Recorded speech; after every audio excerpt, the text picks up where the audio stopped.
years ago, from my research, I'm convinced it's much more serious than that. It's more than a loose-knit network. It is a conspiracy. In 1784, a copy of this document was sent to the Illuminist Weishaupt and delegated to foment the French Revolution. Mean the Illuminati was responsible for the French Revolution? Yes, absolutely. The courier was struck dead by lightning as he rode through Ratisbon on his way from Frankfurt to Paris. What about a little divine intervention there, huh? The police found the subversive documents on his body and turned them over to the proper government authorities. After careful study of the plot, the Bavarian government ordered the police to raid Weishaupt's newly organized lodges of the Grand Orient and the homes of some of the most influential associates, including the castle of Baron Basen-Sonderdorf. Additional evidence was thus obtained, convinced the authorities that documents were a genuine copy of a conspiracy by which the Synagogue of Satan had controlled the Illuminati at the top, planned to use wars and revolutions to bring about the establishment of one kind or another of a one-world government, the powers of which they intended to usurp as soon as it was established. In 1785, the Bavarian government outlawed the Illuminati and closed the lodges of the Grand Orient. In 1786, they published the details of the conspiracy. The new order of the world, our enterprise is now a success. He said these blind slaves say they are free and highly educated, even as they march behind, notice this word, signs. Have you ever taken time to analyze a sign or a billboard or a logo?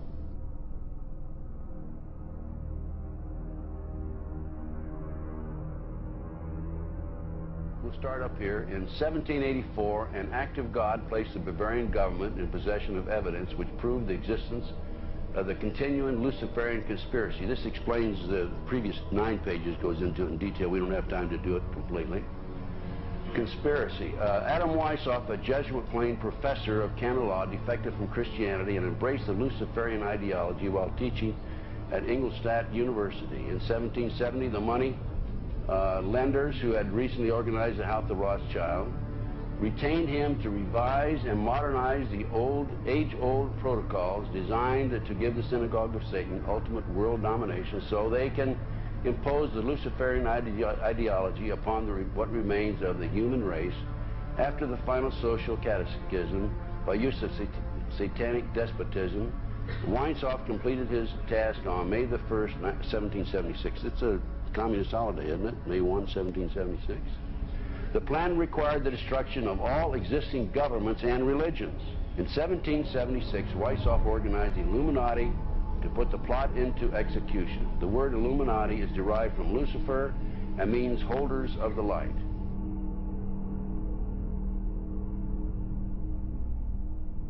Weishaupt's revised plan required his Illuminati to do the following things to help them accomplish their purpose. 1.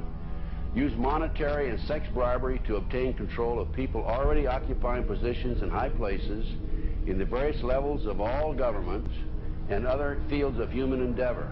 Once an influential person had fallen for the lies, deceits, and temptations of the Illuminati, they were to be held in bondage by application of political and other forms of blackmail and threats of financial ruin, public exposure, and physical harm, and even death to themselves and their loved ones. Number 12. Told those present that they must use their wealth to have candidates chosen to public office who would be obedient to their demands and would be used as pawns in the game by the men behind the scenes. The advisors will have been bred, reared, and trained from childhood to rule the affairs of the world. Number 13, control the press. Number 16, infiltrate into the secret Freemasonry to be used for their purposes.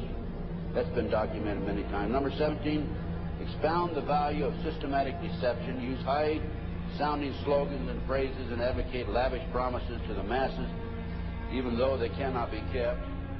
I will not forget the wound to our country and those who inflicted it. I will not yield. I will not rest I will not relent in waging this struggle for freedom and security for the American people. So I don't know where he is. Nor do, I just don't spend that much time on him. We will not tire, we will not falter, and we will not fail.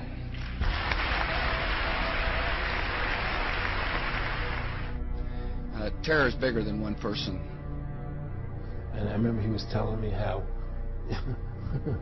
you're going to see soldiers looking in caves for people in Afghanistan and Pakistan and all these places, and there's going to be this war on terror, of which there's no real enemy. Who knows if he's hiding in some cave or not? We hadn't heard from him in a long time. Operation Northwoods, the plan called for innocent people to be shot on American streets. This is the Pentagon. For boats carrying refugees fleeing Cuba to be sunk on the high seas. For a wave of violent terrorism to be launched in Washington, D.C., Miami and elsewhere. People would be framed for bombings they did not commit. Planes would be hijacked using phony evidence, all of which would be blamed on Castro to justify an invasion of Cuba 40 years ago. An aircraft at Elgin Air Force Base would be painted and numbered as an exact duplicate for a civil registered aircraft belonging to a CIA proprietary organization in the Miami area. At a designate time, the duplicate would be substituted for the actual civil aircraft and would be loaded with selected passengers, all boarded under carefully prepared aliases. The actual registered aircraft would be converted into a drone, remote-controlled plane, their word for it. Takeoff times of the drone aircraft and the actual aircraft would be scheduled to allow a rendezvous south of Florida. I mean, he's been tested unlike any other president with this 9/11.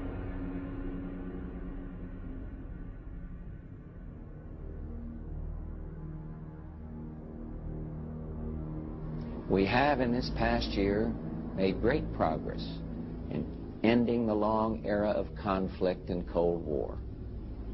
We have before us the opportunity to forge for ourselves and for future generations a new world order, a world where the rule of law, not the law of the jungle, governs the conduct of nations. When we are successful, and we will be.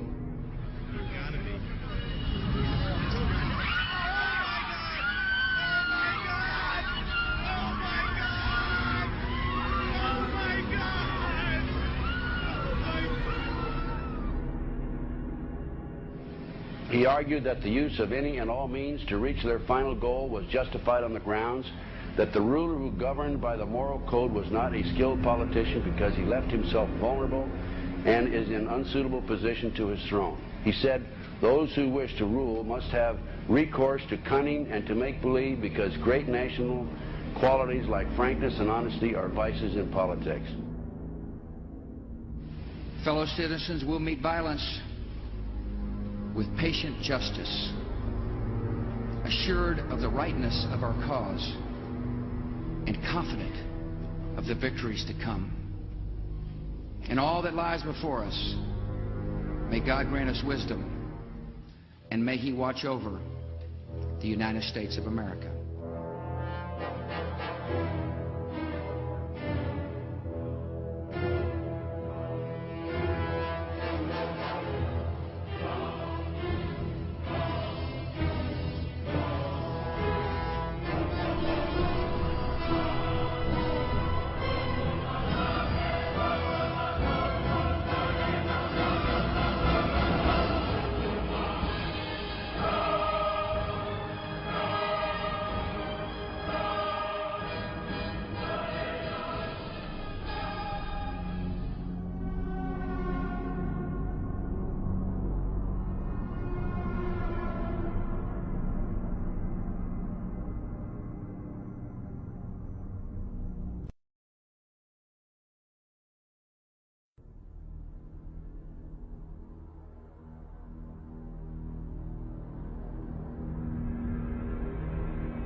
Union Banking Corporation was liquidated by the U.S. government, and Prescott Bush received $1.5 million for his holdings in his Nazi business, and that was the beginning of the Bush family fortune for all intents and purposes.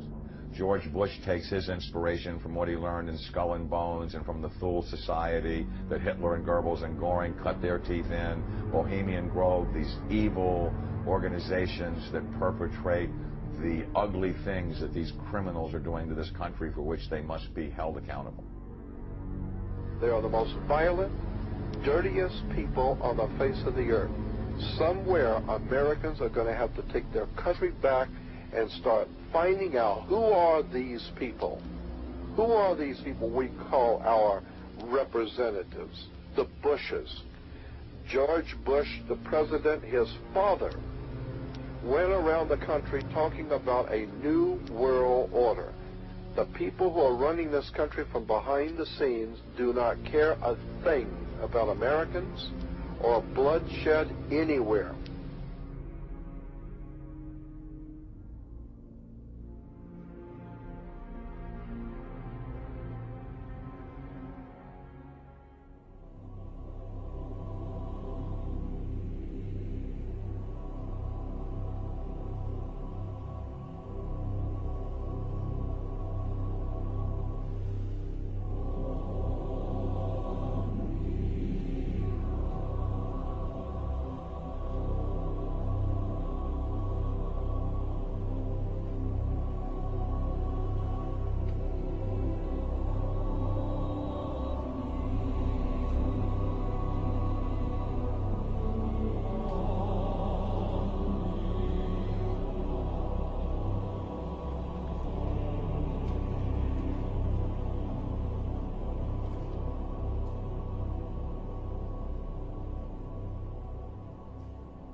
You were both in Skull and Bones, the secret society. It's so secret we can't talk about it. What does that mean for America? The conspiracy theorists are going to go wild. I'm sure they are. I don't know. I haven't seen the web. Number 322. Sir. Were you a member of Skull and Bones from college in Bush? Were you in the same secret society? That's all right. Let me answer his question. Whoa. Don't chase me. I can't do anything.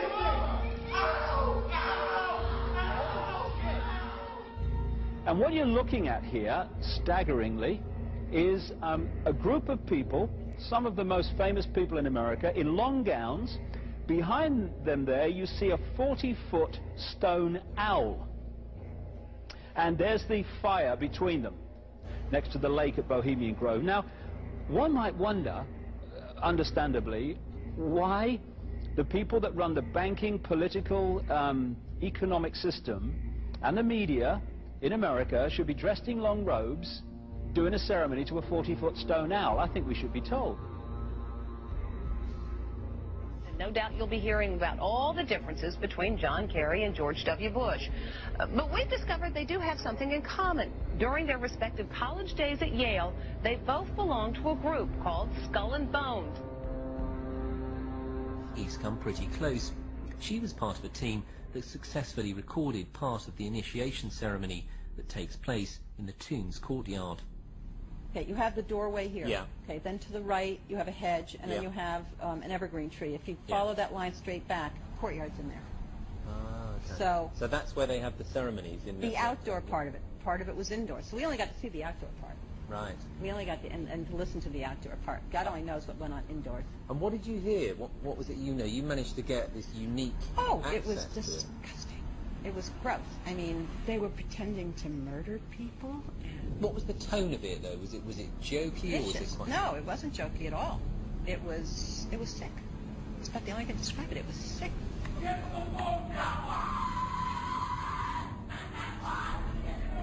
What you're hearing is the first recording ever made of the Skull and Bones initiation ceremony.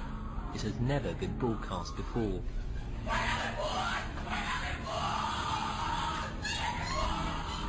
15 new members of the club are being introduced into the macabre rituals of Skull and Bones by the senior students who are about to graduate. The club has what some might see as a strange fascination with death, skulls and bones. There's the chants too, difficult to hear first of all, but including the devil equals death and death equals death.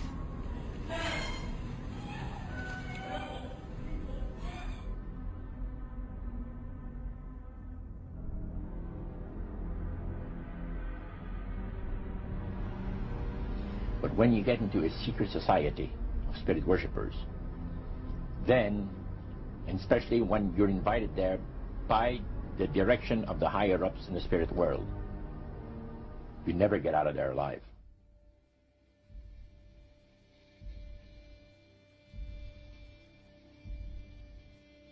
And he told us, he says, look, we worship spirits. We worship Lucifer and all his angels. They're just as beautiful as they did before they were cast out of heaven. He says there was a misunderstanding in the whole thing. He said among the inhabitants of the galaxies. And he says our master was misunderstood. And they always praise the great master, Satan, as a super intelligent being that he is, beautiful to behold. And if he ever appears to you, you won't be able to look upon him because it'll be too bright.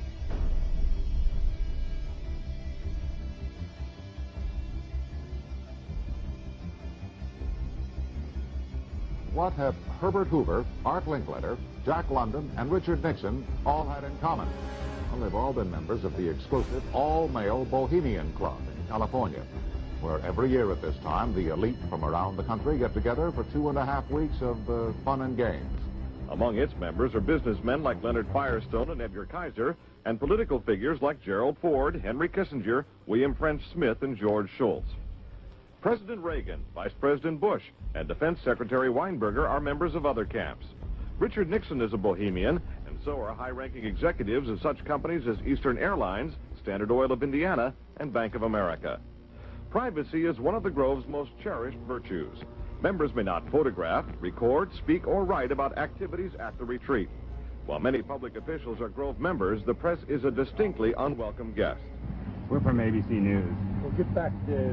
Get back there. Can we talk to somebody in the... Get back there. You see, for over 120-plus years in Northern California, in Sonoma County, on a 2,700-acre secluded redwood grove, leaders from around the world, prime ministers, chancellors, presidents, governors, again, the heads of industry, banking, academia, the media, Hollywood, travel there to engage in bizarre, ancient Canaanite, Luciferian, Babylon mystery religion ceremonies. We were inside 4 hours. That's only 1 day out of the 2 weeks that they meet there for the admitted Summer Fire Festival of the Bohemian Club.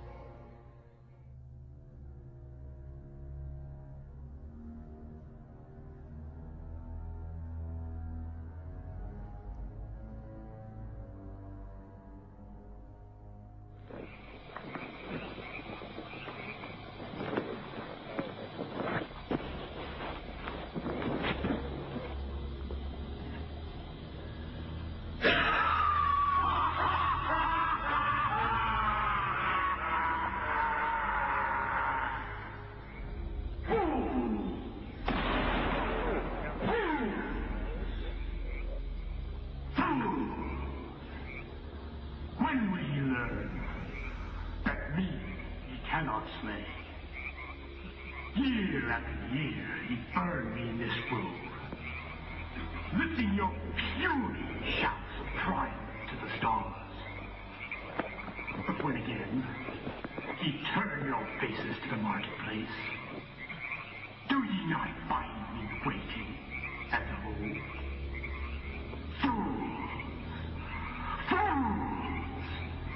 Fools to dream ye conquer care. Thou mocking spirit, it is not all a dream. We know thou waitest for us, year after year, within this happy grove. Our fellowship bans thee for a space. Thy malevolence which would pursue us here has lost its power under these friendly trees. So shall we burn thee once again this night, and flames that eat thine effigy, we shall read the sign, Midsummer sets us free. Ye shall burn me once again.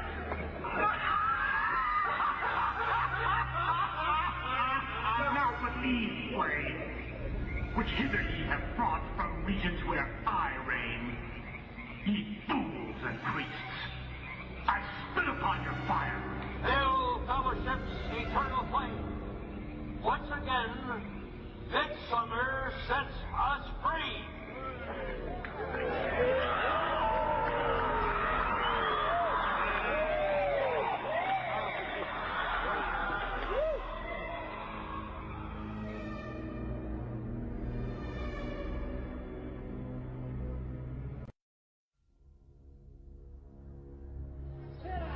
The Bohemian Club, as you say, the Bohemian Club, that's where all those rich Republicans go up and stand naked against redwood trees, right? I've never been to the Bohemian Club, but you ought to go. It'd be good for you. Get some fresh air.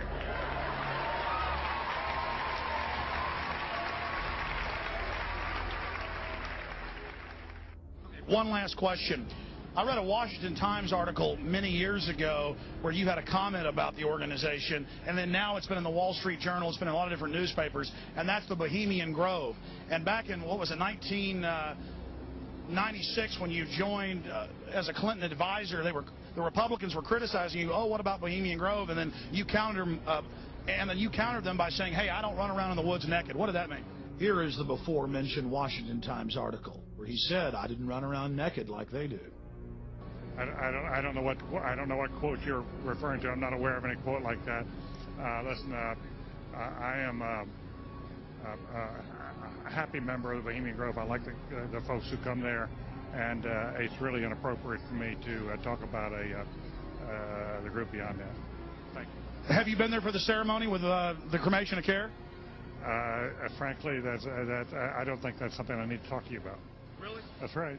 Well, I'm Alex Jones, and I snuck in there in 2000. I'm the guy that blew it wide open and got the video. It's been on national TV. Well, I disrespect you for that. You do? I do. But there's a lot of big public officials going in there. Don't we deserve to know? I don't know anything about you, and I don't know anything about your film. But if you go in there with an understanding, you violated that understanding by releasing that film, and I don't respect you for that. Really? But we have public officials. I'm sorry. You took an understanding when you went in there that you would not do that film. And did you have an understanding when you went in there? No. Did you crash it? Yes. Yeah, and it has no trespassing signs there too, doesn't it? No, they put them up after. Oh, I'm I sorry. just walked in. I'm sorry, sir. I've been there before. I know what the circumstances are, and I'm sorry you violated the understandings. That was not a gentlemanly thing to do. But what about the ritual? Is the ritual genuinely?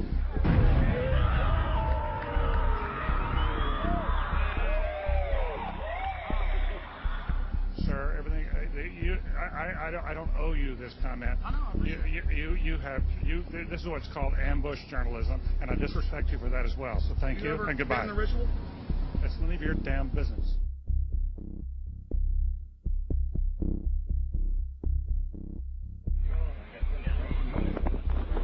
Wow.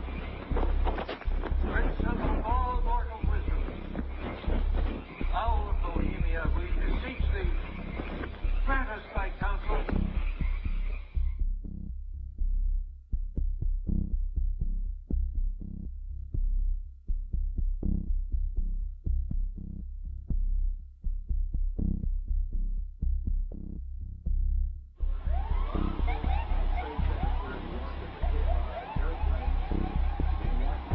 Oh, my God. Oh, my God.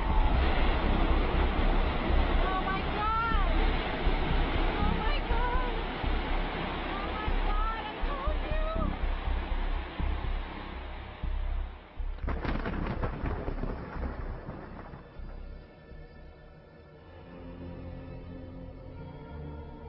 Today our nation saw evil, the very worst of human nature.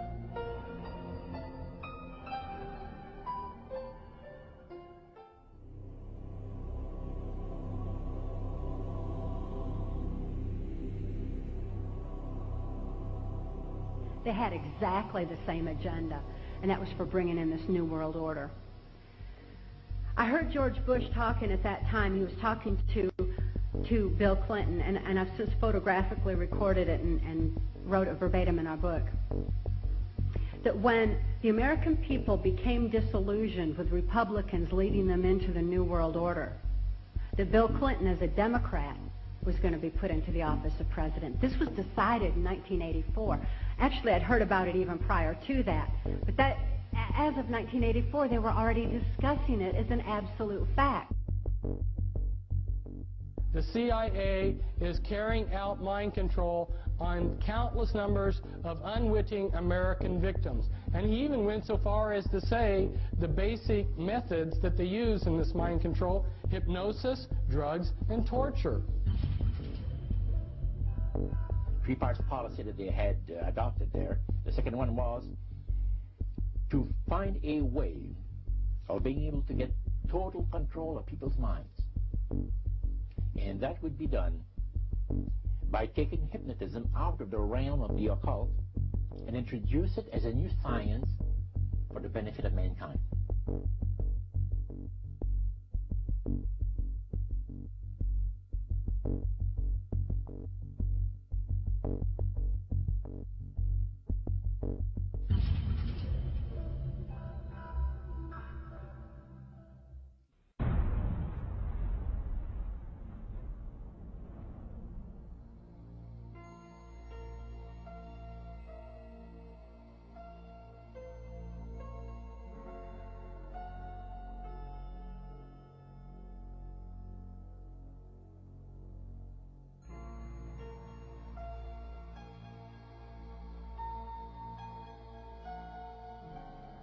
Reflecting a policy of genocide either against the Tibetan people themselves or against their culture.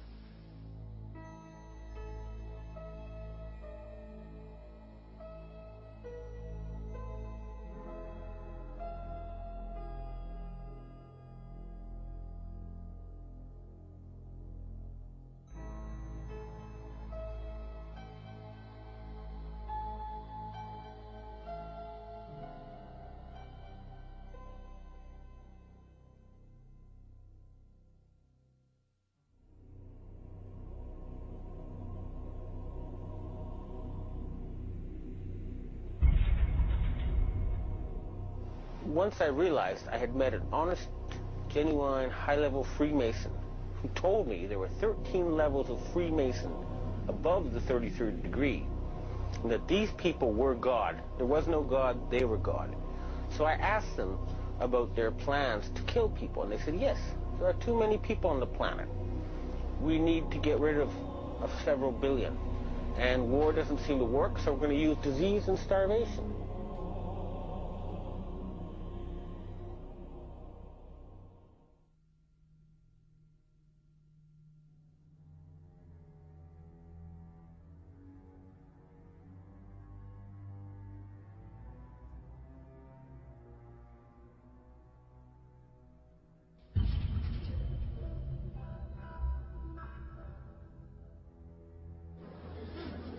He knew what was happening, and he attempted to warn us when he left office. He told us quite bluntly and in no uncertain terms to beware of the military-industrial complex. And who is the military-industrial complex? It is the members of the Council on Foreign Relations, and since the inception of the Trilateral Commission as well. I'm not, the Council on Foreign Relations, I don't know if I'm an official member. I've spoken there before. It basically is just a forum where a bunch of people talk about foreign policy. Was made up of the Executive Committee of the Council on Foreign Relations. Now, it is extremely significant that you understand that the first 6 members from the government, along with President Eisenhower, were also members and longtime members of the Council on Foreign Relations. They believed in that organization. They believed in its goals, which was one world government.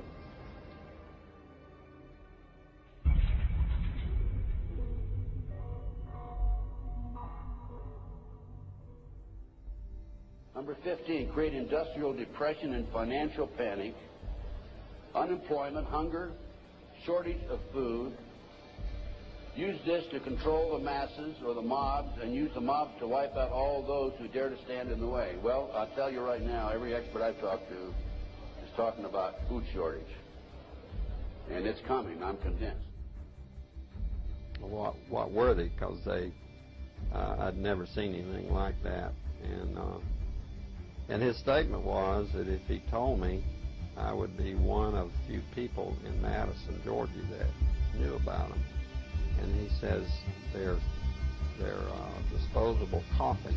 They were stacked, he told me, 15 high.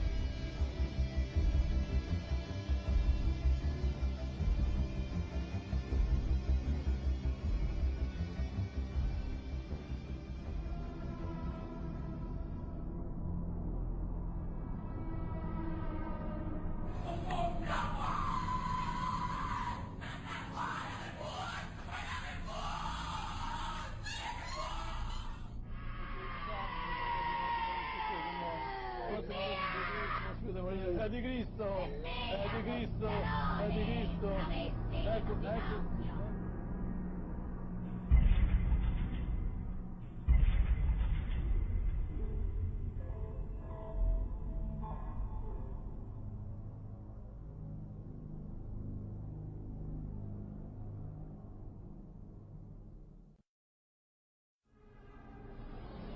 One of the driving forces behind this movement, the Illuminati, is the satanic cult movement in this country today.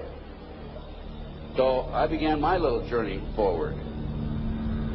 And one of the matters that I developed information about was an individual I learned about was Aleister Crowley.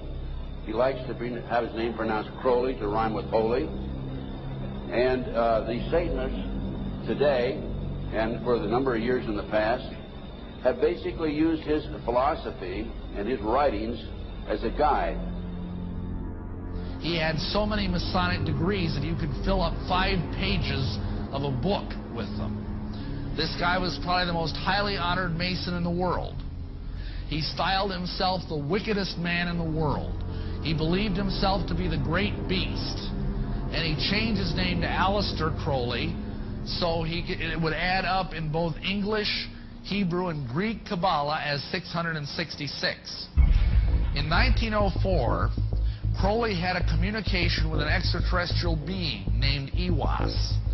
And this being, through his wife, kind of a channeling type operation, brought forth a book that was called the Book of the Law in 1904. And this book declared that the slain and risen God, i.e. Jesus, had stepped off the throne, and that a new God, the crowned and conquering child, was taking his place. As a result of this, Crowley proclaimed the end of Christianity and the start of Crowleyanity. Crowley taught that the way you could live forever was by vampirizing little children sexually.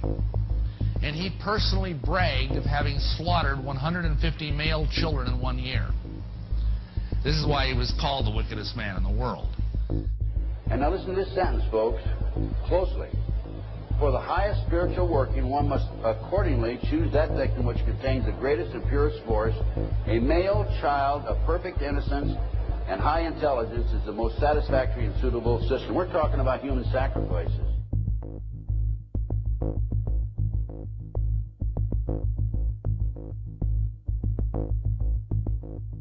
And they'd also drug them up, and they'd take a sacrificial knife and they'd start from the chest and move all the way down to your abdomen. And then that's how they sacrificed, and they'd collect the blood and they'd drink it. When the mid-September through mid-November, they sacrificed babies and nothing but babies because they need the pure blood of the untainted children. And I didn't understand what it was like. I can't believe I'm seeing this every year of my life.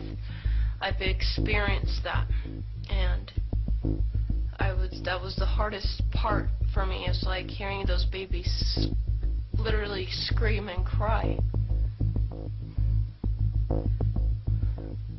and then seeing their blood flow. The little boy was taken to a basement. He was crucified alive. First he was skinned.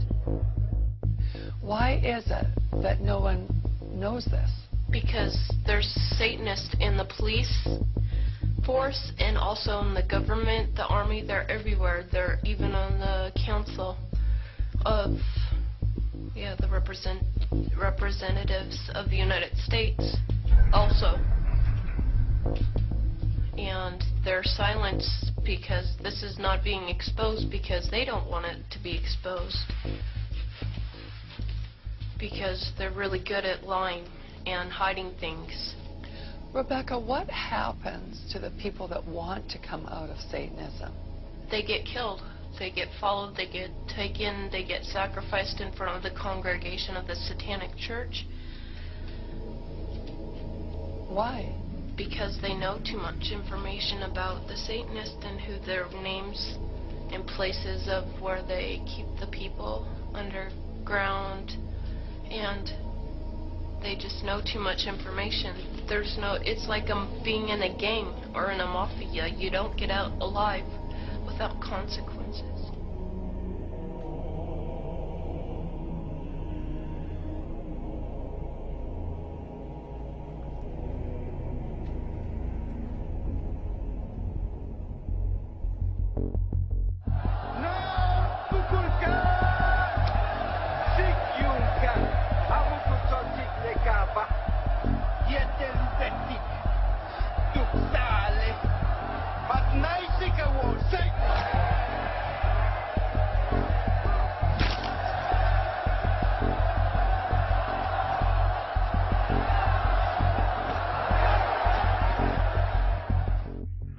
Control the world by bankrupting their own businesses.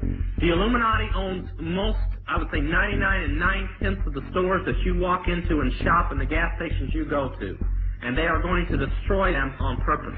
And the idea of taking over is to bankrupt the whole world where nothing is of any value and the currency does not exist anywhere, and then come back and solve all the problems.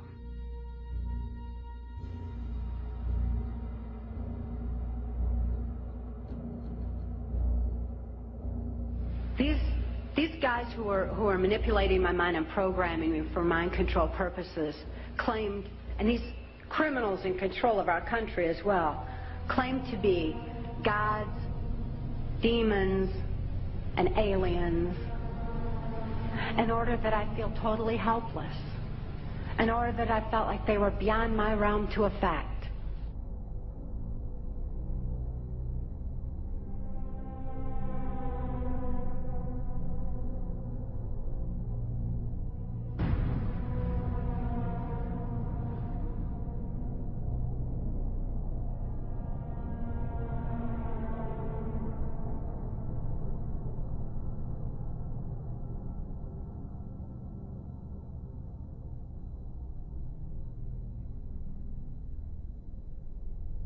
Why do they keep the aliens in a Faraday-shielded environment?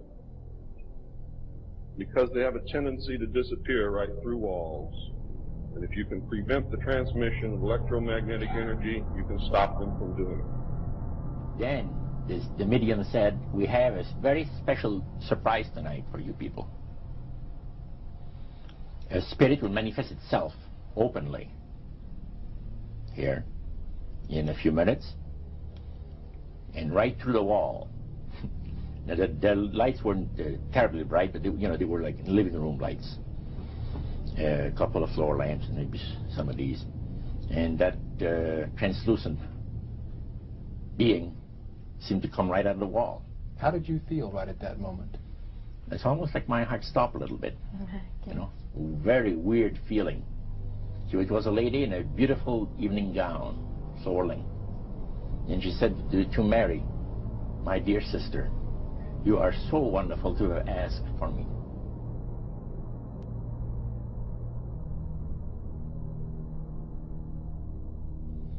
So, he said the supposed spirits of the dead that you're talking with are demon spirits.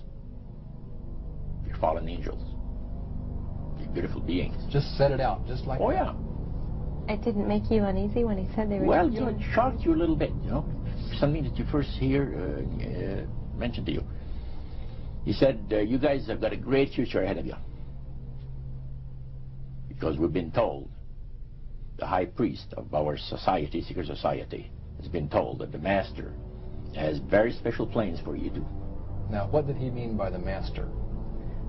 Satan. He said that she was made successful in her singing career by a dear friend of hers that was the same age as she, and died when she was 18 years of age. And Loretta was trying to get into the singing world, you know, but she says, I had no success at all. Until one night I was sitting in bed reading a book, and she says, who walks right through the wall but my friend, the spirit of my friend? And she says, Loretta, I'm going to make you a very famous person in singing Western country music, and I will be with you all the time. She said her voice went through me, the power. See? And you saw this in a television documentary? Yeah. So this was, I believe, 1976 it took place. Now, the priest explained that when people believe in this business, they are actually opening themselves to be completely deceived by demon spirits, because it gives the demon spirits an opportunity to impersonate the dead, see, and for people to believe their lies. Isaiah 14 and 11 even speaks of vials being built into his body. Vials are pipes. The piper is calling you to join him. The Illuminati doesn't produce rock music to entertain you. They don't produce rock music to make money. They don't need that money. They own everything anyway. They do it to put demonic influence in your life.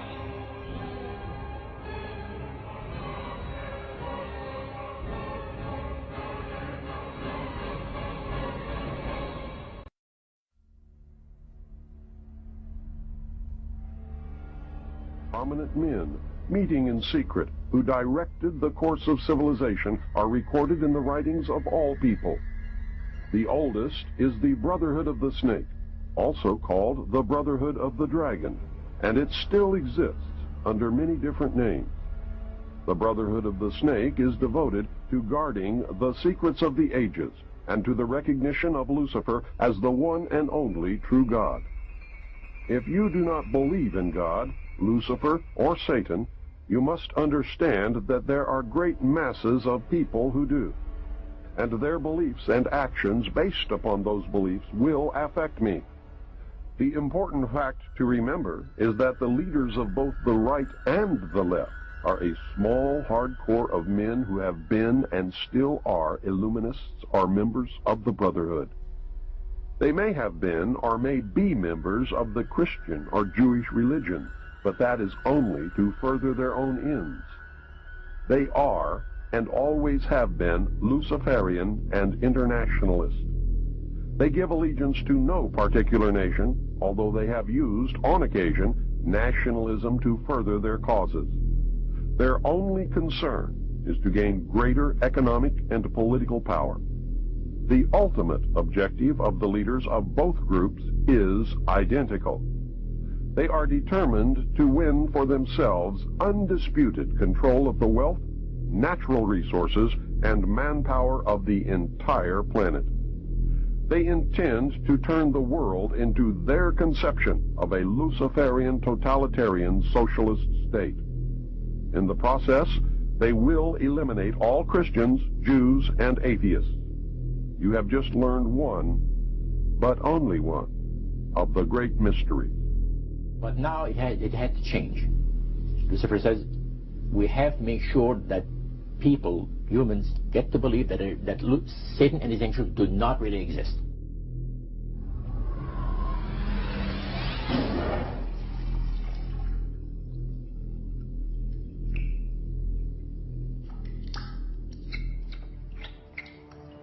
That's what they're trying to do.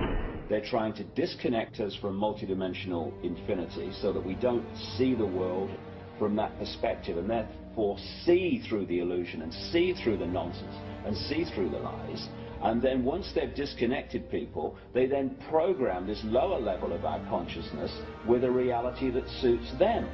And therefore, the only information that they have to get a fix on how they see life themselves and reality in general is through the eyes and the ears. And who controls that? The Illuminati control that. They're trying to disconnect us from multidimensional infinities, and then once they've disconnected people, they then program this lower level of our consciousness with a reality that suits them. If there's a reality out there pertaining to any alien influence, we need to sort out the government misinformation and disinformation and mind manipulation techniques that they're using. I know for a fact that the plan is to make all of us feel totally helpless, that what's happening is beyond our realm to affect because we've been taken over by aliens, that our Independence Day is dawning. So beware of that. Understand that those criminals have been keeping information and technology from us under their blanket of national security. They are 25 years ahead of us at least. They're way ahead. So when they say, it's aliens, and they show us some incredible technology, don't fall into the trap of feeling totally helpless, that this is beyond our realm to affect.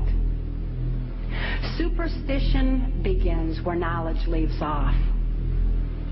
And they have been keeping knowledge from us for a long time. People have all kinds of belief systems. And I'm sure each and every one of you has various and different belief systems as well.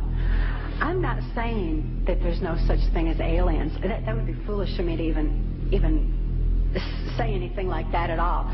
But what I am saying is that it was my experience that these were people claiming to be aliens.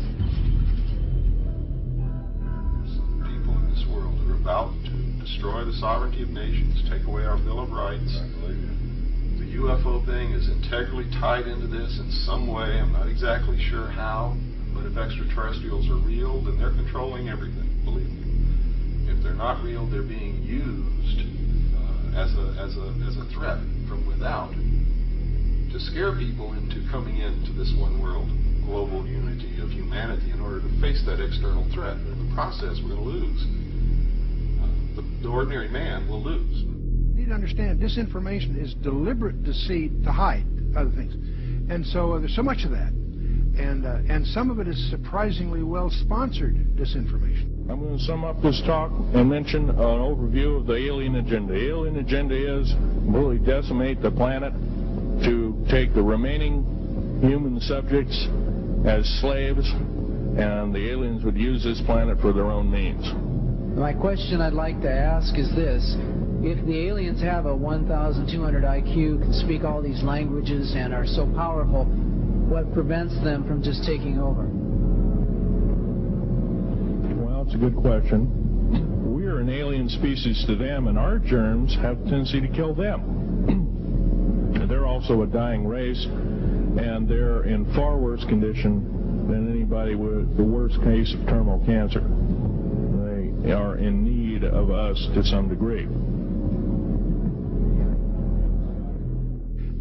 And some of it is surprisingly well-sponsored disinformation.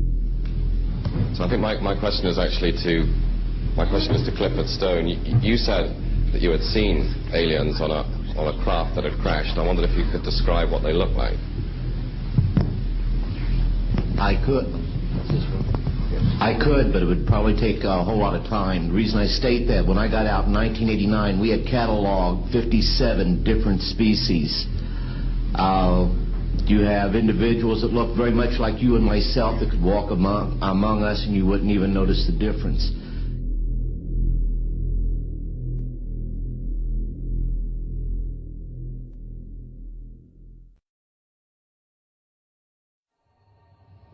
The situation is that you have various types of what we normally call grays. We didn't call them grays in the military, but you had at least 3 types of the grays. You had some that were much taller than we were.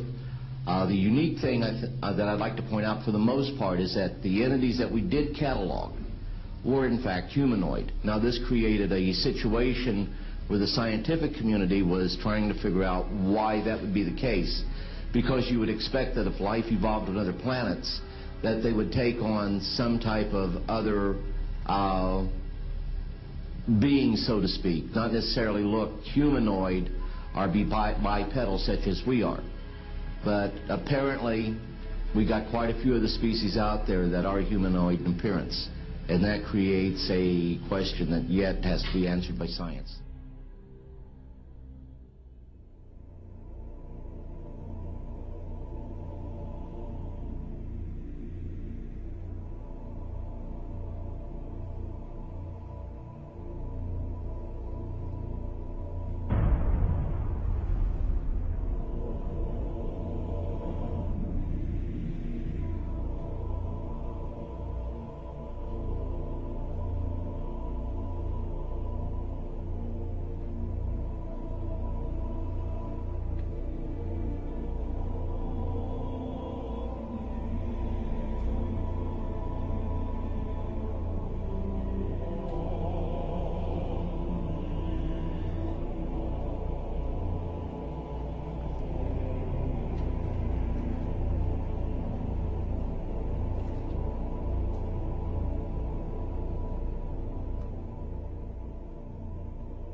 Does that explain some of the visual glances of these things? They seem to just simply disappear. They're gone. Exactly. I mean, they're appearing out of nowhere and then disappearing right in front of people. And that's why scientists who have no axes to grind, they just say that it doesn't make that much sense. And also, if they're just trying to observe us, to take account of what we're doing on Earth, I mean, after a while, after so many months or years or centuries, it kind of gets old. They either would take us over, or they've already discovered all the information they need to know about Earthlings, and so they're just going to take us over or make first contact and just sort of do what they need to do next. To endlessly observe us, it doesn't make any sense. It's something where, and also see, if we have all these sightings, as you know much better than I do, where are they landing? We don't see them getting out to get anything to drink or to eat. We don't see them, they've never tried to make, contact with any large amount of people in a major city. And so this doesn't, and also all the endless medical procedures that the people who have claimed to have been abducted, why the endless medical procedures? I mean, if we're talking about such an advanced race of alien beings, they don't need to do that over and over and over again. Interesting perspective. Let's talk about some of the facts out there of evidence that may support your conclusion that the UFOs are spiritual phenomena, not physical, like so many other people also believe. What can we pinpoint again? Well, again, it's something where you cannot have a material or a physical being penetrating the ground, penetrating the water, appearing in front of people, then disappearing instantly, and then also changing colors, sometimes only when they're accelerating, with every color in the spectrum has been recorded. Many UFOs coming and making one UFO breaking apart and then going into multiple UFOs. It doesn't make sense. And then not only just that, but to get into the fact of how far they're traveling and the speed that they would have to travel, and just the other problems with cosmic dust and traveling at the speed of light, and then running into those bits of cosmic dust, the explosions that would be created, the amount of energy that would be consumed in traveling from these distances. Just all those kinds of things really scream out that you're dealing with a spiritual phenomenon, not a material or physical phenomenon. There does seem to be a deception here, because I've always wondered, you know, my gosh, if they're that benevolent, if they're that understanding of humankind, make yourself available. That's why you know, some of these other scientists have said that they seem to be trying to set people up to deceive them as if they are aliens, but the facts just say that they can't be that there's something else. It doesn't make any sense, and there's something else, a psychological deception that's going on here. And many of these scientists say, I don't know what it is, but we've concluded that it's got to be that. It's got to be something bigger is going on here than just them trying to show people that, yes, you know, here's a UFO that you're seeing now, we are aliens, that there's got to be something else going on here, on top of the fact that the characteristics of them show that they just cannot be some material or physical craft. Do you think humans are involved in the deception? I'm losing my voice here. I gotta pop it back. As far as I think there have been deliberate hoaxes that have been perpetrated, and you know, it's an interesting statement. I mean, there are many that could be quoted, but Gordon Creighton, who I know you know of him, probably, who died in 2003, he made this statement in the British journal Flying Saucer Review. He said, quote, "There seems to be no evidence yet that any of these craft or beings originate from outer space."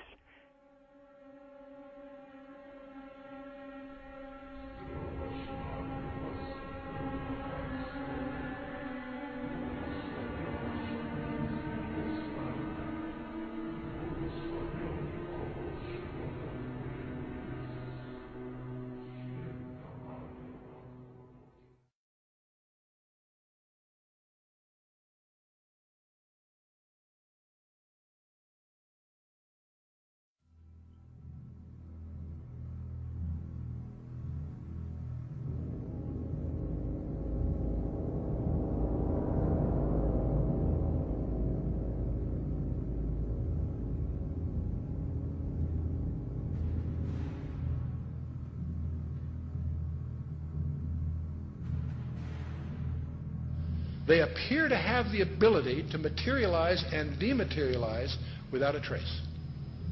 One of the great mysteries of the UFOs isn't seeing them, is trying to figure out where are they when you don't see them. Some people say, well, they're from another galaxy. Most physicists will debunk that for lots of reasons. They seem to pose that way, but for lots of, if they came, you know, if there are that many coming from another galaxy, you'd think you'd sense the traffic. We'll come to some more reasonable explanations, and you're going to discover the two top researchers in the last century, really, is Jacques Vallée, France, and J. Allen Hynek, the American. Now, J. Allen Hynek was head of astronomy at Cornell, and he set out to debunk this nonsense about UFOs, and he became one of the most ardent, competent, balanced researchers in the trade. J. Allen Hynek, he died a few years ago. Both of these respected researchers came to the conclusion that they're not intergalactic for lots of physics. There are a lot of physics rebuttals to that conjecture. They both argued that these things are demonic. Their term. They've written many, many books. You can check them out. These are not religious people. They're not people with any kind of personal agenda. But they came to the conclusion that these things, on the one hand, and by the way, we take for granted that we strip away the nonsense and the hoaxes, set that aside. There's tens of thousands of files you have to wallow through. When you cut through all that, there's still a core group, a substantial core group of real events that need explanation. And so on the one hand, they exhibit physical properties on the one hand. On the other hand, they also violate all physical laws. And so the conclusion from that both J. Allen Hynek and Jacques Vallée and others have come to is that they're hyperdimensional, that somehow they come from another dimension periodically.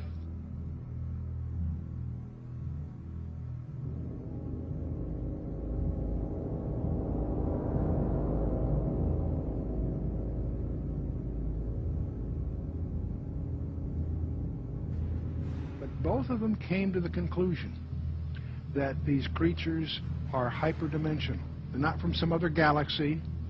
They also both concluded they're hostile because they pretend to be something they're not.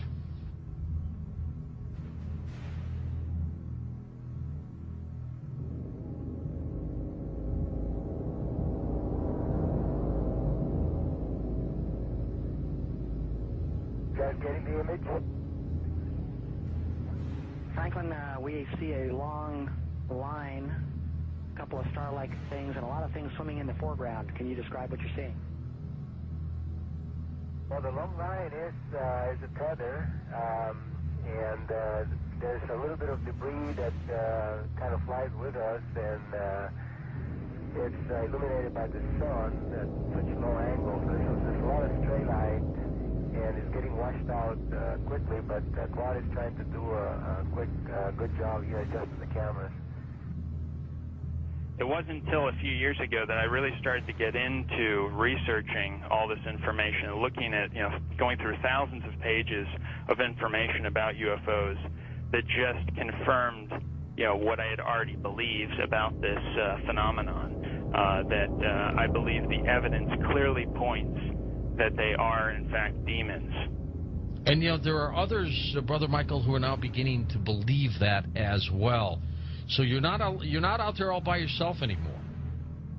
So these demons would make them then spiritual phenomenon, I would take it, right? Yeah, I think when you look at it, there's certain characteristics that everyone will agree has been seen and demonstrated also by these UFOs, such as they penetrate the ground, they penetrate water, they disappear in front of people, they appear right in front of people. One person will see a UFO and the person next to them will not see the UFO. They change colors, sometimes only one accelerating. They change shape, they change size. Many people have made the comment that they seem like they're alive almost.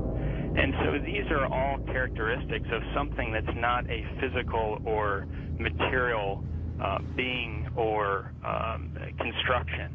It's got to be something that's a spiritual phenomenon with those kinds of characteristics.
somewhere between 1 and 3%, various polls agree, somewhere between 1 and 3% of Americans claim that they have had an abduction experience.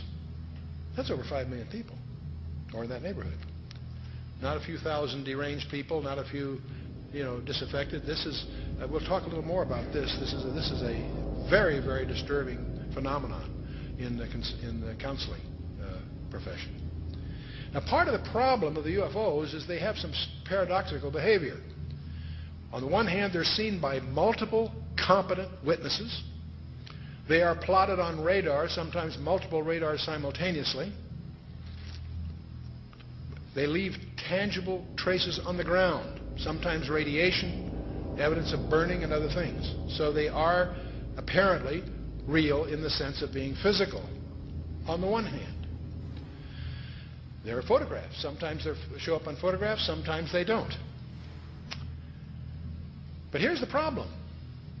While they seem to be tangible on the one hand, they exhibit behavior that can't possibly be physical.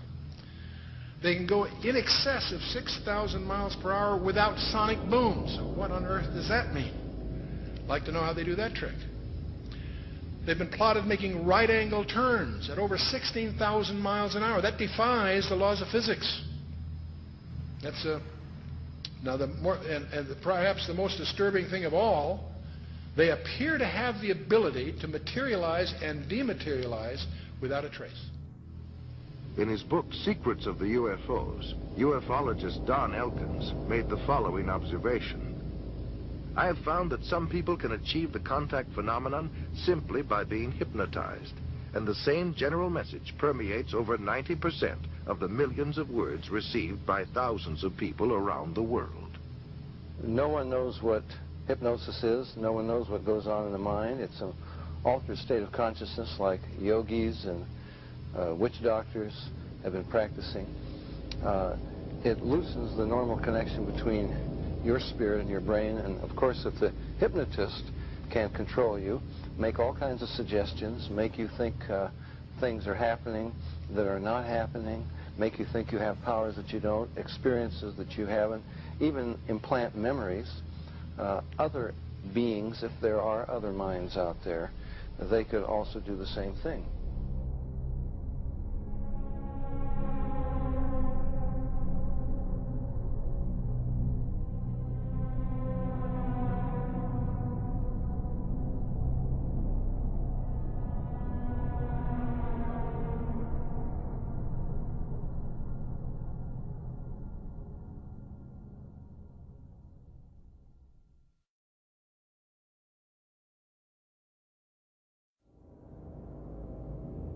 Interesting is that there was a huge satanic ritual that was performed on the very spot where Area 51 happened by this Jack Parsons, and in which they had this magical ceremony called Babylon Working, and it was designed by Aleister Crowley, who is a Satanist who called himself the B666.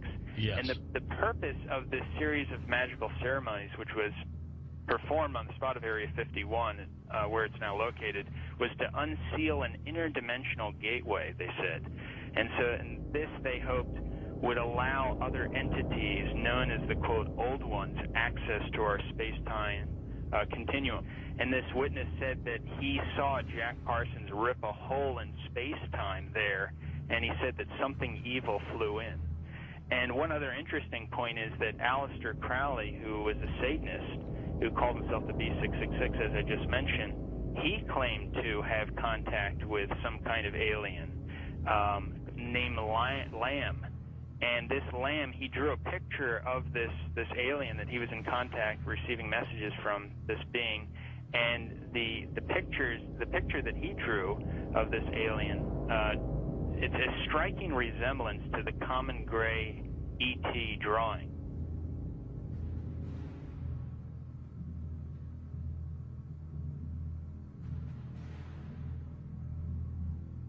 And obviously they have the secret base there where advanced aircraft is being tested. And so it's not one or the other, it's actually both.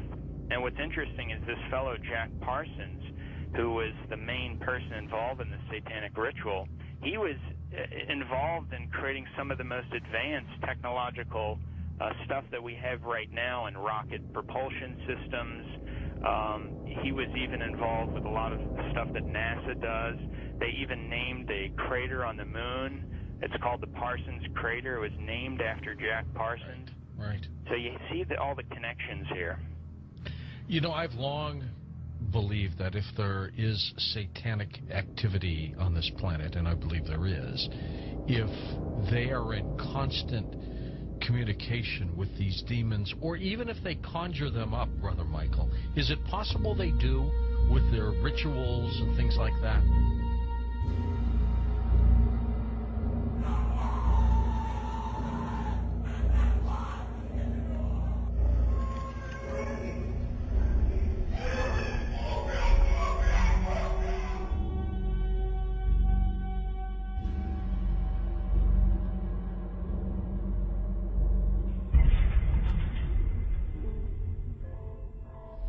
The chief advisor to Queen Elizabeth I, Sir John Dee, he was a Kabbalistic black magician.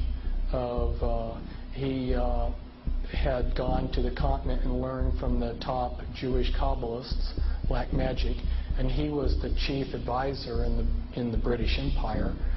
And he created Enochian magic and the Enochian language, which the Illuminati, which are hiding behind the Jehovah's Witness headquarters, they use Enochian rituals. Sir John Dee conjured up demons or angels, okay, with his black magic. The beings that he conjured up, there were pictures drawn of them, and they look identical to what we call gray aliens. Okay, I tell you something. And then I visit with debriefing people that came out of high levels of the Illuminati, and these different types of aliens are participating in Illuminati rituals.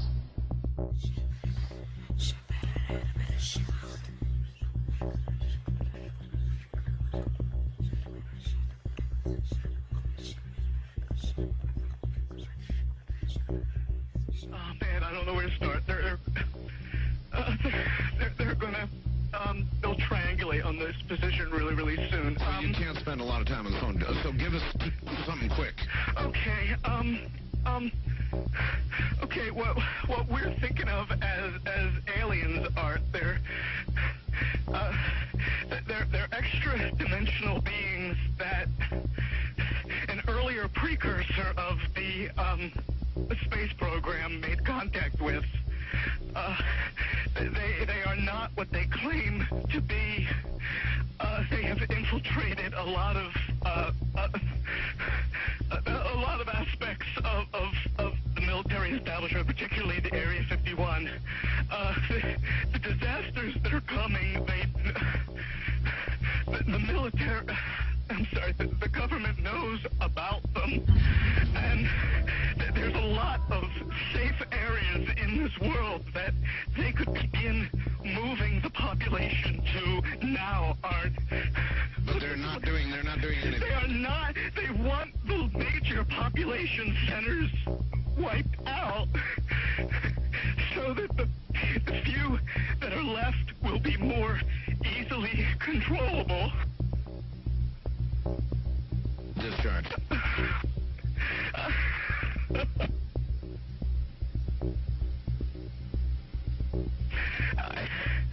I started getting...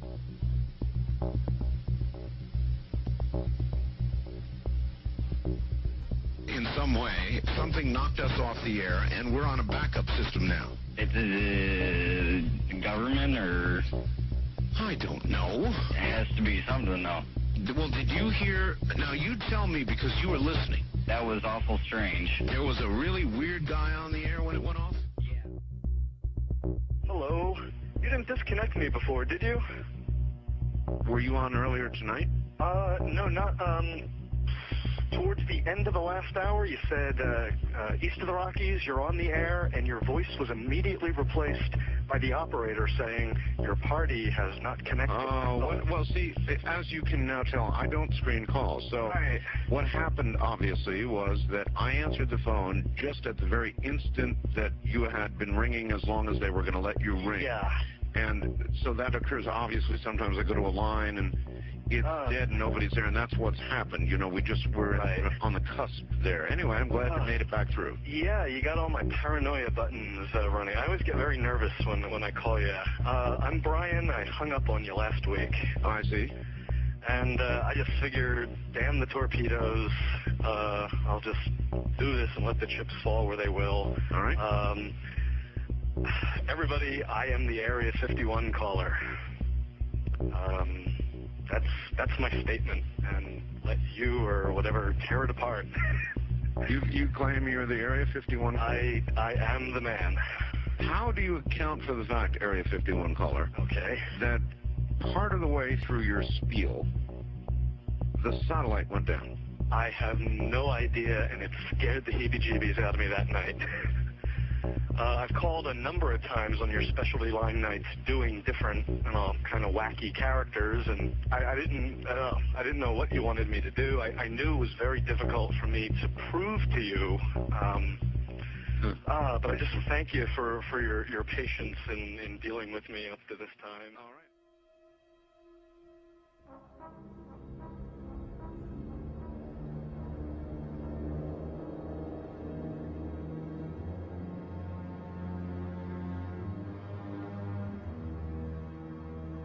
Perhaps we need some outside universal threat. I occasionally think how quickly our differences worldwide would vanish if we were facing an alien threat from outside this world. And yet, I ask you, is not an alien force already among us? What could be more alien to the universal aspirations of our peoples than war?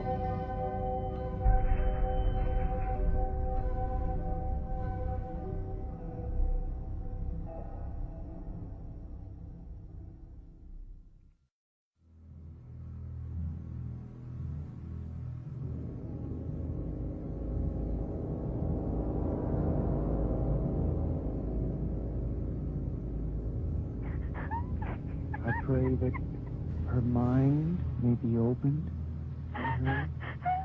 We bind all the powers of darkness. Don't you worry. Who are you? Who are you? The keeper? Rebecca? Rebecca, keeper, get out of the way. I command you to stay out of the way. Rebecca? Yes. Say, I, Rebecca. I, Rebecca. Want love. Stay out of the way, keeper. Stay out of the way. Love. I want out. I want out. Say, I put my trust. I put my trust. In God. In God. In God. Stay out of the way, keeper. God.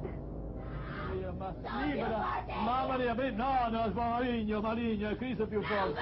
Cacciali via, no, di la verità. Di la verità.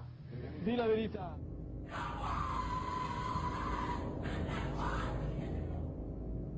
So what they're doing, in effect, is using the secret society network they've set up to manipulate these bodies into power, but in doing so, they're putting themselves into power because they're controlling the mental and emotional processes of these vehicles.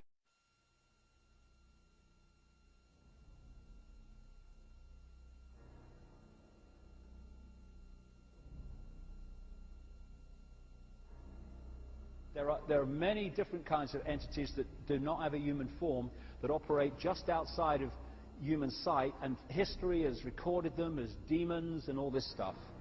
But the reptilian part of it seems to be very significant to the controlling systems on the planet today.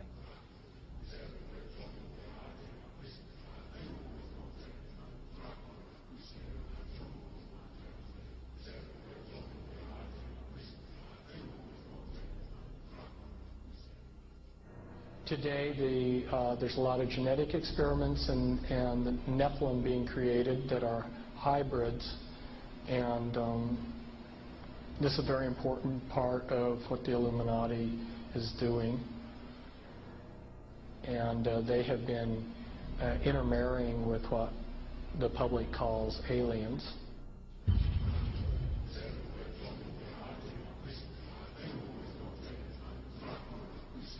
So that these people aren't human as we would know human. They've been pretty thoroughly demonized. The bottom line is I have concluded that there are no good aliens. The aliens are demons, and we've got a mixture going on of demons and flesh and blood, and we've also got other genetic experiments.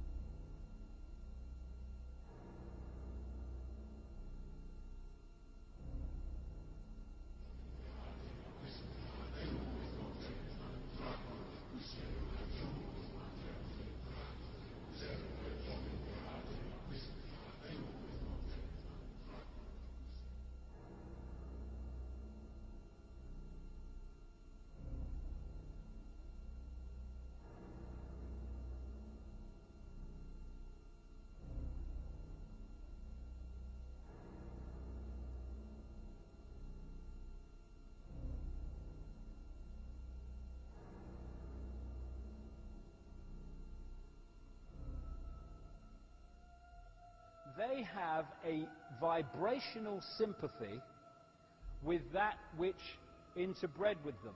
And this doesn't have to be physical interbreeding either. Remember, a demon gets a little spooky picture. There are a fallen angel, an unclean spirit.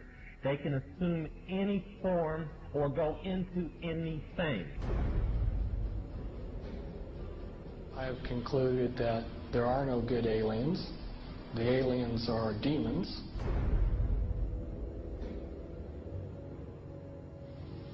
We can establish through this testimony that these objects of extraterrestrial origin have been tracked on radar going thousands of miles per hour, stopping and making right-hand turns. That they use anti-gravity propulsion systems, which we have already figured out how they work. That extraterrestrial life forms have been retrieved, and their vehicles have been taken and studied thoroughly for at least 50 years.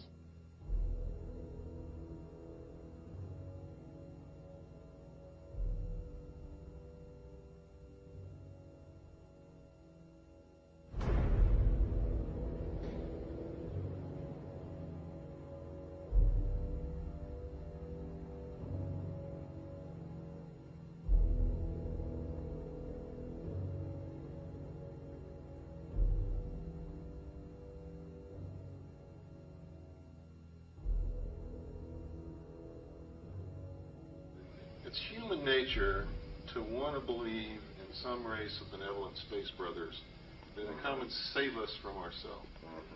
But it's not logical, and you can't make it work any way you look at it. This grand plan is going to take people are going to eat the stuff. Because it says spirits, demon spirits, will declare themselves to be inhabitants of far distant planets in the galaxies that are coming to warn the inhabitants of planet Earth of the impending destruction of the planet unless something seriously proper is done to avoid it.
Some might call it a power lunch, but it sounded more like a reunion of brothers.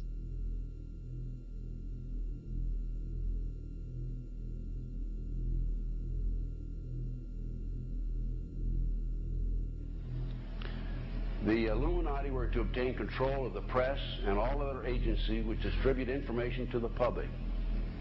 News and information was to be slanted so the Goyams would come to believe that a one world government is the only solution to our many and varied problems. Their plot, their plans, their conspiracy remains invisible. The whole agenda is to create a one world government where everybody has an RFID chip implanted in them. All money is to be in those chips, right? There'll be no more cash. And this is getting me straight from Rockefeller himself. This is what they want to accomplish.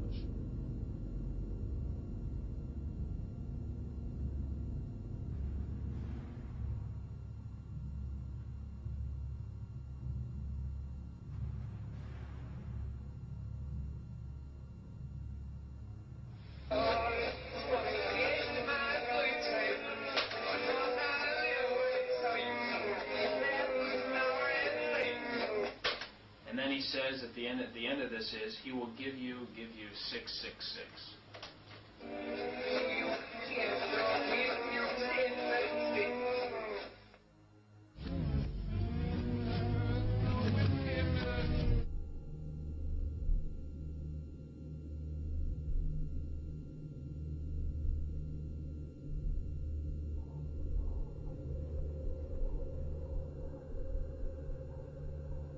Behind them is a cult of evil, which seeks to harm the innocent and thrives on human suffering. Evil has found a willing servant.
So you make a list of hypotheses. This is obviously not a natural phenomenon, and the extraterrestrial explanation seemed to be the best one. Why shouldn't we know that there's got to be life throughout the universe? So why shouldn't it be able to come here, especially since there must be civilizations there that are thousands, if not millions of years ahead of us? But then, as you get more and more data, you realize that's not what the witnesses are describing. What the witnesses are describing is something that, in many cases, comes out of nowhere, disappears into nowhere. There are cases of objects becoming transparent on the spot, physical objects, material objects. And I've no question that people have said, well, the valet doesn't believe this is physical. Well, of course it is physical. It's material at some times, but it can also change shape. It can also merge with other objects, and it can also disappear on the spot. Well, if it does that, then it could be from anywhere, anytime.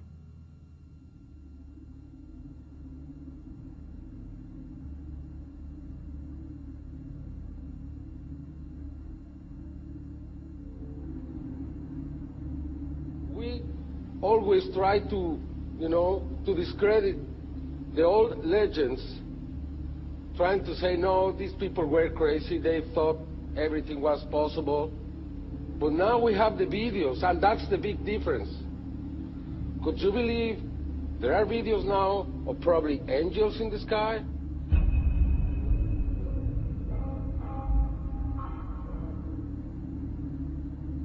And then I started looking at some of the things that didn't fit.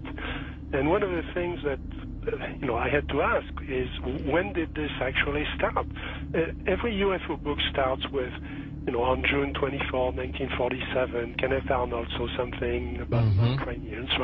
Well, that's not really true. I mean, we have data from the 30s and the 20s and from 1896 and 1897 all over the United States, and then you can go back in history. And many people don't want to hear that. They want to hear that this is, if you follow the first level extraterrestrial theory, then ETs, discovered us when the atom bomb went off and they came here to study us. Well, that's not what the data says. So when did it start? And I found an enormous wealth of data going back to medieval times and even before. Of course, as you go back in history, you lose the cultural context, and it's harder to understand the data. But in medieval times, there were records, especially the records of the church, that were kept very, very carefully about strange phenomena. The skeptics are always saying, well, give us your best case and we'll take it apart. There is no such thing as one best case in any field. You have to look at an accumulation of cases and look for patterns, and then that's how the phenomenon reveals itself to you. And for a long period of time, or for a period of time, I believed it was extraterrestrial. I now believe it is interdimensional, the phenomena. In other words, we're looking at so-called spirit beings from another dimension. And I back this up in the new book by equating it to ancient manuscripts where these beings manifested to human beings and what their reactions were, and then comparing it to reactions present day of people who have had encounters, and the similarities are striking. Because first of all, you say to yourself, why would let's say anyone deliberately crash saucers in Roswell, New Mexico, and then allow the bodies to be retrieved? What are these bodies, in fact? And it took me a long time to figure this out. And this is a theory, okay? There's a difference between the grays, the little guys, right, that we see that have now been enculturated with the big black slanted eyes that are about 4 feet tall, all right? Those, let's just call them the grays because pretty much everyone knows them as grays. But there's another creature which people and abductees talk about that they see on board the ships, and these are tall beings, and they assume different forms. Sometimes they can appear as reptilian, other times they can appear as insectoid, other times they can appear as Nordic. In other words, in my opinion, they're shapeshifters. Now, why would I say that? What backs it up? There's a scripture, once again, from our spiritual handbook, which says that basically fallen angels can appear as angels of light if they so choose. Okay. They can appear as angels of light if they so choose. That's a shapeshifter, but it shapeshifts. It can appear as whatever it wants to appear. Insectoid, reptilian, who knows what the thing really looks like. In my opinion, it's probably a reptilian. Apparently there was some sort of a confrontation, there was some sort of a war between these beings, sides were drawn up, and we're kind of like, we're almost like cannon fodder in a way. This unseen war, which is happening in another dimension all around us that we don't see.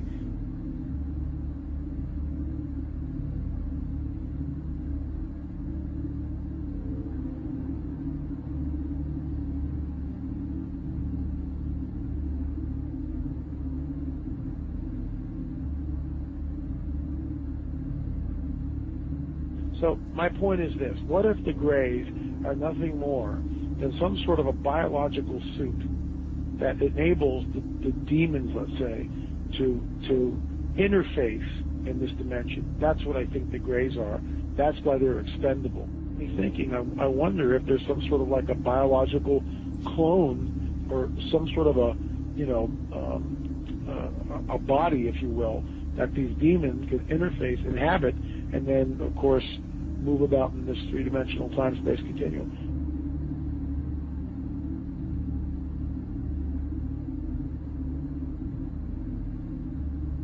When you go back and you read the Book of Enoch, which, by the way, is found in the Dead Sea Scrolls, it amplifies the mischief that these fallen angels got into in and around the time of Genesis 6, which is why it was a global flood, because the Nephilim were on the earth, and these guys were all over the earth. And some of these skeletons that have been unearthed, specifically in Turkey, were over 30 feet tall. As we pushed west in Ohio and different places, they found mounds, and they would do primitive archaeological digs. And this is documented. I'm not making this stuff up. They found skeletons, oftentimes, that reached over 9 feet in length, with 6 fingers, 6 toes, and red hair. Now, one of the great mysteries of the West is what happened to these giants. There was nearly 60 skeletons brought out of this cave, but today they're nowhere to be found. Is it that there is some kind of archaeological cover-up that has occurred here?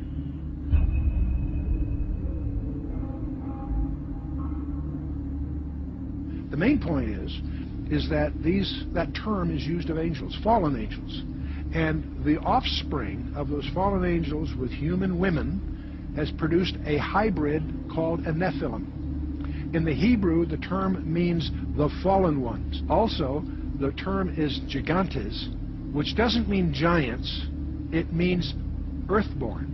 There was a gene pool problem on the planet Earth. Is that where the Bible then says that Noah was perfect? He wasn't perfect as his generations. Man. Verse 9. He was perfect in his generations. The word DNA. Perfect is tamim, meaning physical defects. You know, when you see something like that, it's overwhelming. It will change your worldview. And is that the coming great deception that ancient manuscripts warn us of?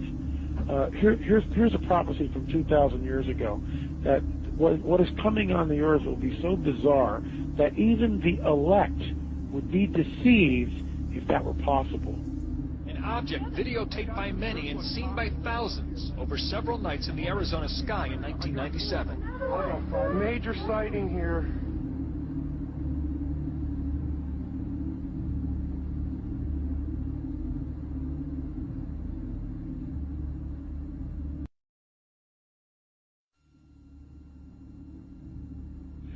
I believe that many of us were shown these documents over the years so that later we would talk about it. I mean, how can you keep the existence of extraterrestrials, if they were real, a secret?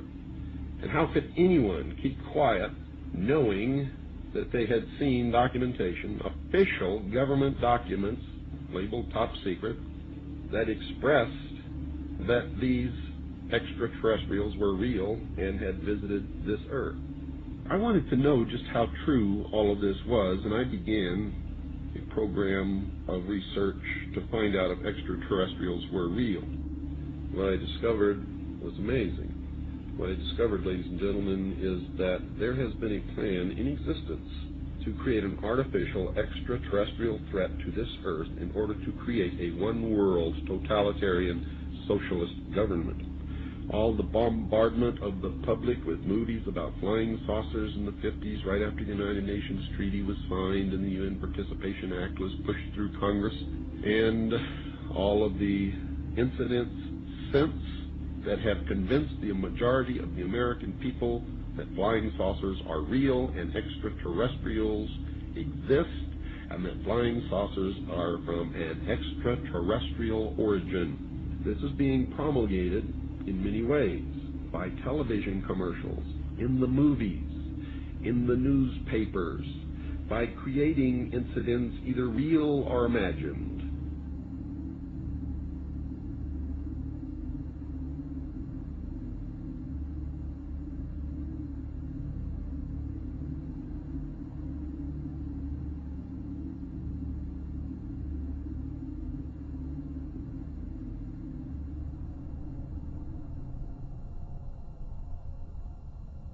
I mean, how can a nuts and bolts spacecraft, you know, 2 objects that are supposed to be made of metallic steel, fly into each other at thousands of kilometers an hour, become one object and then fly off in another direction? He says the UFOs do not seem to exist as tangible manufactured objects. They do not conform to the natural laws of our environment. They seem to be nothing more than transmogrifications tailoring themselves to our abilities to understand. The thousands of contacts with the entities indicate that they are liars and put-on artists. The UFO manifestations seem to be, by and large, merely minor variations of the old-age demonological phenomenon.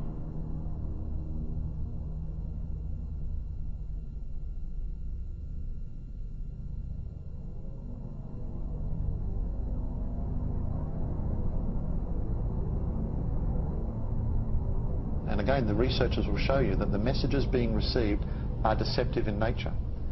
They will tell you things like, well, you know, we've come from Venus or Mars. In the 60s, that was the messages. Well, we now know that's impossible. Now they say they come from Sirius or Orion or Zeta Reticuli or somewhere far off, where we can't test those claims. And that's the problem. And some of the stories they've told us, like that, we know to be demonstrably not true. And if someone comes to you, Chris, and tells you a story and does all these things and says, I'm here to help you, but then does brutal things to you and then lies to you, then I don't think trust is a good place to start.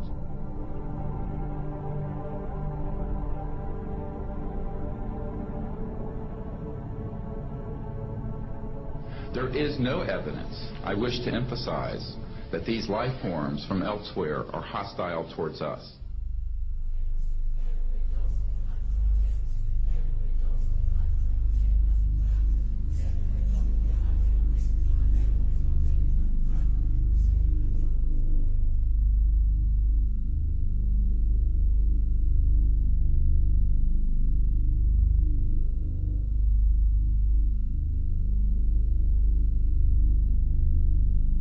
Better way to implement a plan to bring about a one-world government than to create the possibility in the minds of the people of the world that we are being threatened from some other species, from some other planet, and do it in a way that if anybody questions it or challenged it or wants to talk about it publicly, that they are ridiculed.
My mind balked at the idea of believing that maybe all of my friends and all the bloods, innocent blood spilled by all my friends, and they had died at the hands, on the altar of corporate greed by a bunch of occultists.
Because people have asked me in the past, quite rightly, I understand it, why would someone give their life to this conspiracy, this global takeover, in 1500 or 1650 or 1820, when they knew they were never going to be around to actually see it happen, which is what they're trying to do now, playing the cards they're playing now?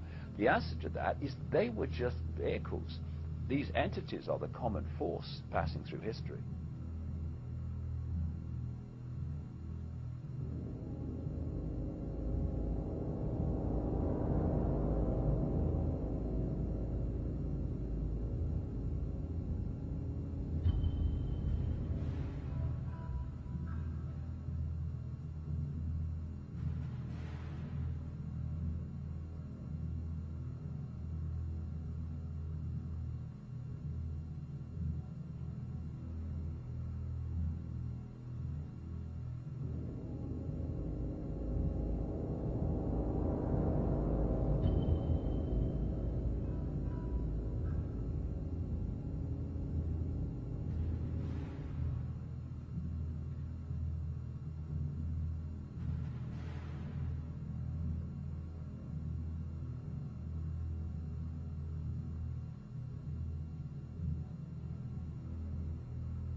in other words, demons can inhabit a person, then you also must know that demons can and do inhabit inanimate objects. I've seen it happen over and over again.3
点22分14秒时，一个直径1米多的光球从空中落到了洛阳镇欧凯电器有限公司厂门里侧。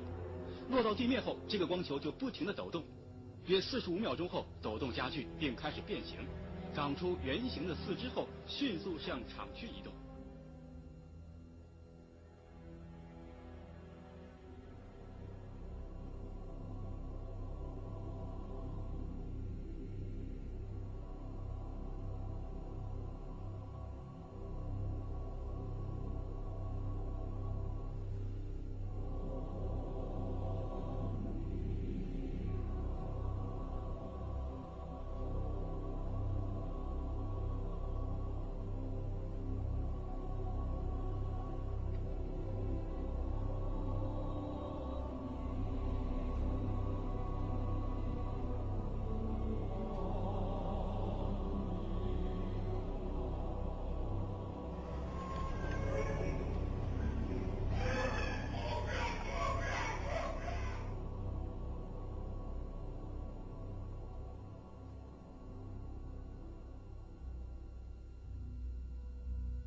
And so you're going to see guys going into caves looking for looking for people that they're never going to find.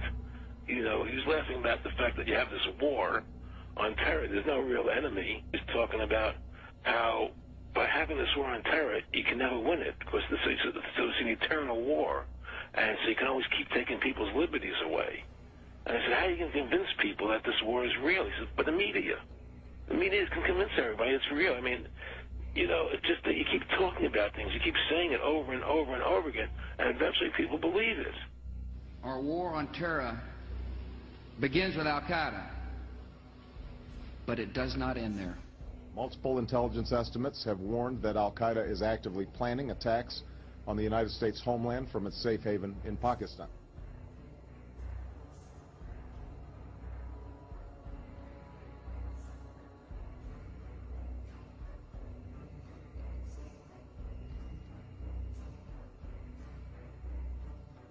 The last time you had an actual president was Kennedy.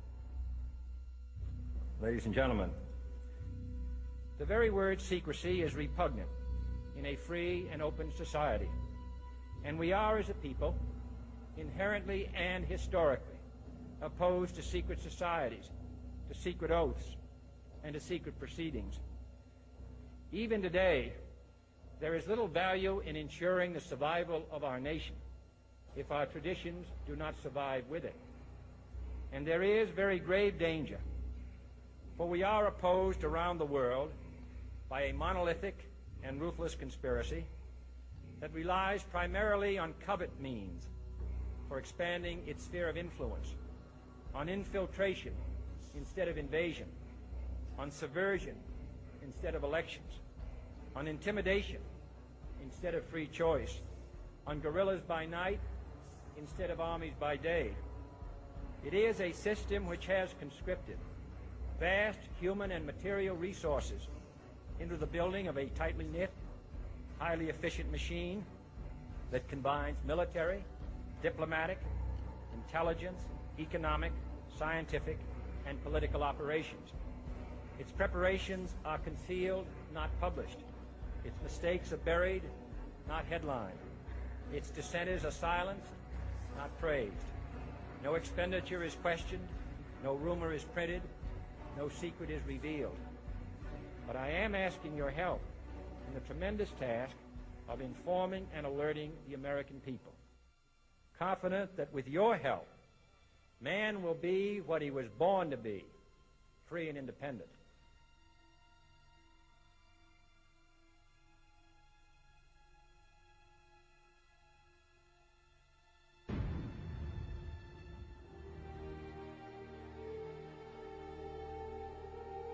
For I have complete confidence